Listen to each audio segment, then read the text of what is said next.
എല്ലാവർക്കും നമസ്കാരം. എൻ്റെ പേര് സൻഹ ഫാത്തിമായൻ, GHS പുലാമന്തുള്ളി സീനിയർ SPC കേഡറ്റ്. ഞാൻ ഈ ഇടയായി വായിച്ച ഒരു പുസ്തകമാണ് നാലുകെട്ട്. MT വാസുദേവൻ നായരുടെ ആദ്യത്തെ നോവലാണ് ഈ നാലുകെട്ട്. 1958 ഈ നോവൽ പുറത്തിറങ്ങിയത്.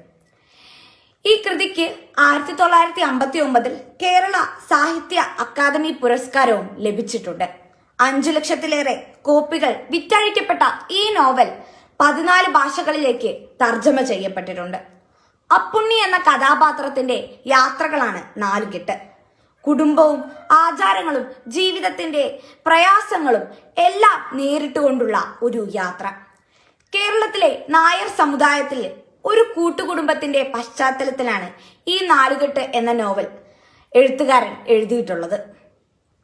നാലുകെട്ട് എന്നത് കേന്ദ്ര ബിന്ദുവാക്കി സമൂഹത്തിലെ മാറ്റങ്ങളും പാരമ്പര്യങ്ങളും ആചാരങ്ങളും ബന്ധങ്ങളും എല്ലാം നോവലിൽ ഉൾപ്പെടുത്തുന്നു.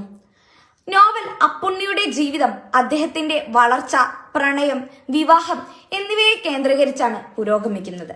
എന്നാൽ ഇതിനിടയിൽ കുടുംബത്തിലെ പഴയ തലമുറയും പുതിയ തലമുറയും തമ്മിലുള്ള മൂല്യധാരങ്ങളിലുള്ള വ്യത്യാസങ്ങൾ, സമൂഹത്തിലെ മാറ്റങ്ങൾ, നാലുകെട്ട് എന്ന വാസ്തുശില്പത്തിന്റെ പ്രതീകാത്മക എന്നിവയെല്ലാം ചർച്ച ചെയ്യപ്പെടുന്നു.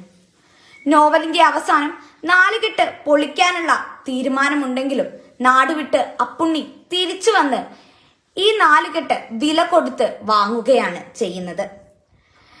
എന്നിട്ട് തന്റെ അമ്മയോടൊപ്പം അപ്പുണ്ണി നായരോടൊപ്പവും ജീവിക്കുകയാണ്. ഈ നോവൽ വളരെയധികം രസകരമാണ്. നിങ്ങളെല്ലാവരും ഇത് വായിക്കണം. എല്ലാവർക്കും വായനാ ദിനാശംസകൾ നേരുന്നു.